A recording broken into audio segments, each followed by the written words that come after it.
Okay, so hello. What I thought I would do today is to give a quick overview of the IELTS speaking section. I think it's very important for students to know what they will face on the day and what are the parts of the speaking section. It's important for you to be acquainted with what sort of questions you could be asked so that you could have a general idea of your answers. I'm not trying to suggest that you should have prepared answers, but I'm just saying that it would be really good if you could give thought to those questions that you could be asked. Not on the day, it will be definitely better if your speech will flow naturally and if it will show that you can speak confidently. So, first of all, the speaking section is divided into 3 parts. The first part, or part number 1, involves the introduction. The test examiner will introduce himself and they will ask you to introduce yourself as well, and they will ask you for your ID. In terms of what part 1 of the speaking section assesses, it will generally focus on questions about yourself and a range of familiar topics such as home, family, work, or studies. This part lasts between 4 and 5 minutes. In part 2, you will be given a card which asks you to talk about a particular topic. You will have 1 minute to prepare before speaking for up to 2 minutes. The examiner then will ask you 1 or 2 questions about the same topic. In part 3, you will be asked further questions about the topic in part 2. This will give you the opportunity to discuss more abstract ideas and issues.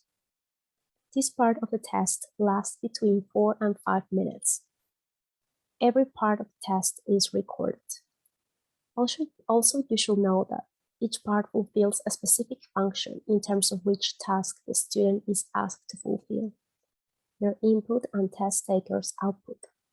Let's take a closer look to each part. In part 1, which encompasses the introduction and interview, the task type and format includes the examiners introducing themselves and checking the test taker's identity, as I already mentioned. Then the examiner asks the test takers general questions on some familiar topics, such as home, family, work, and studies. To ensure consistency, questions are taken from a script. Part 1 lasts for 4 to 5 minutes. Task focus. The focus of the part 1 is to assess the ability of students to communicate opinions and information on everyday topics and common experiences or situations by answering a range of questions. The number of questions that can be asked in part 1 is variable. Part 2 is known as long term because you will be asked more questions. You will be asked to expand and explain on your ideas about the questions that you will be asked. The task type and format involves the examiner giving the test taker a task card, which asks the test taker to talk about a particular topic, includes points to cover in their talk, and instructs the test taker to explain one aspect of the topic. Test takers are given 1 minute to prepare their talk and are given a pencil and a paper to make notes. The examiner asks the test taker to talk for 1 to 2 minutes and stops the test taker after 2 minutes, and then asks 2 or 2 questions on the same topic.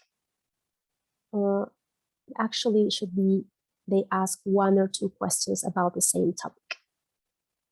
Using the points on the task card effectively and making notes during the preparation time will help the test takers think of appropriate things to say, structure their talk, and keep talking for up to 2 minutes.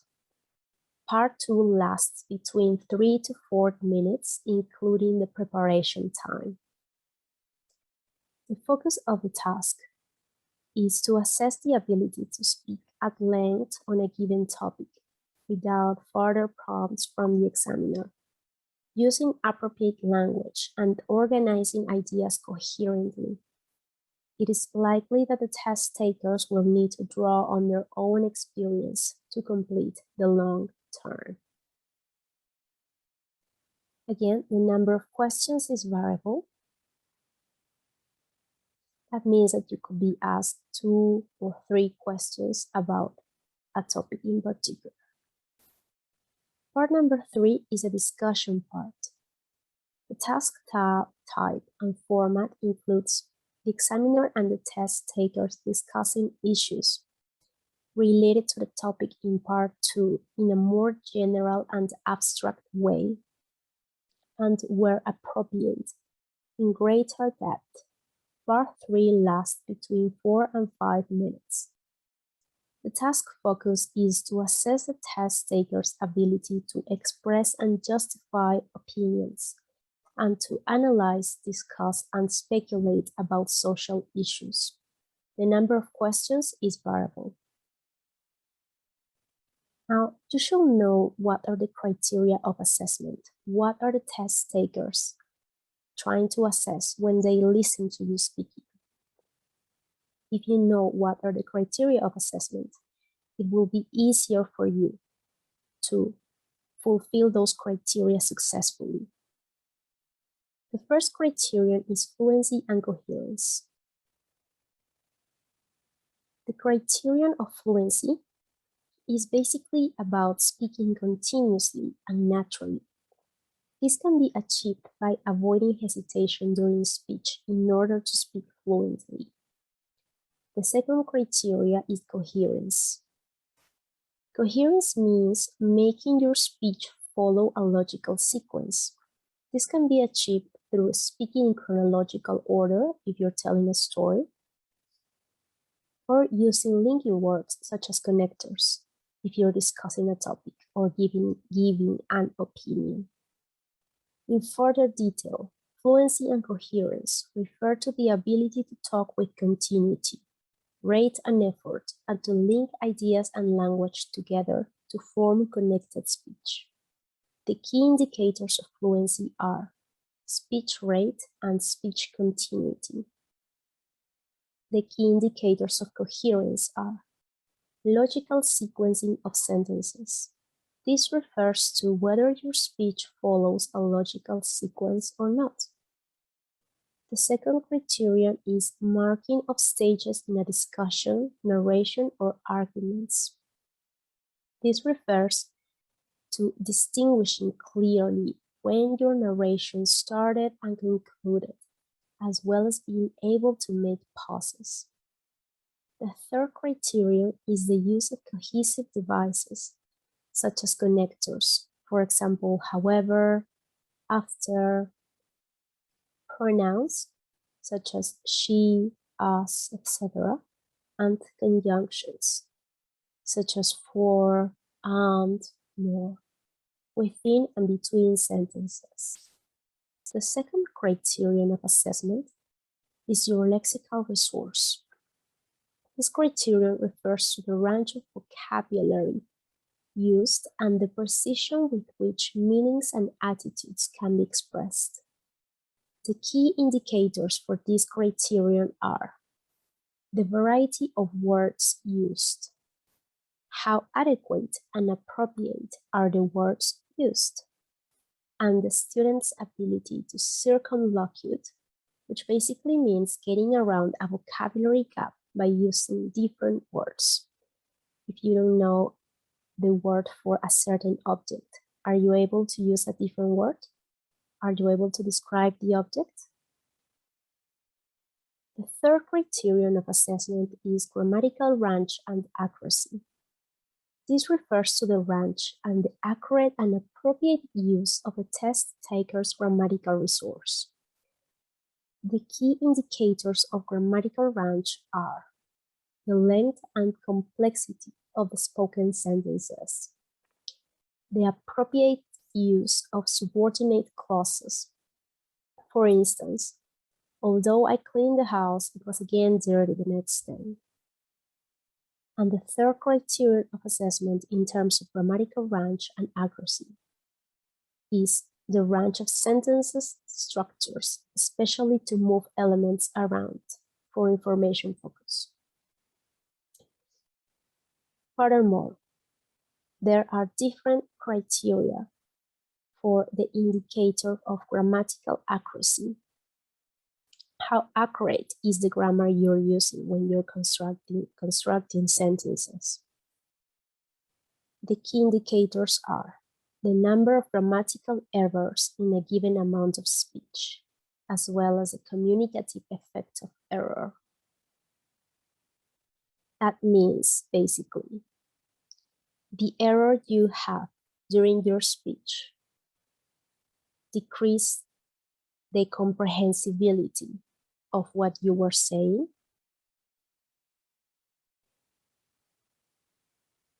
In the best case scenario, that shouldn't be the case. The fourth criterion of assessment is pronunciation. This criterion refers to the ability to produce comprehensible speech to fulfill the speaking test requirements. The key indicators to assess your pronunciation are the amount of strain caused to the listener. Was it easy for the listener to understand your pronunciation? The second criterion is the amount of the speech which is unintelligible. Did you pronounce many words in a way that made your speech unintelligible or difficult to follow? And third, the noticeability of the test taker's first language accent. That means that if you have an accent, it is not necessarily the case that your speech will decrease its comprehensibility. However, if your accent makes your speech difficult to understand, it could be the case that your first language accent could be detrimental to the comprehensibility of your speech. In that case, it will be decreasing how easy is your speech to follow and to be understood. Now, that being said, as I already mentioned, it wouldn't be the case in all case scenarios, because even if you have an accent, if it doesn't decrease the comprehensibility of your speech, it shouldn't be a problem. I hope this was helpful. Please don't hesitate in asking any questions. And I'll see you on the next time. Thank you.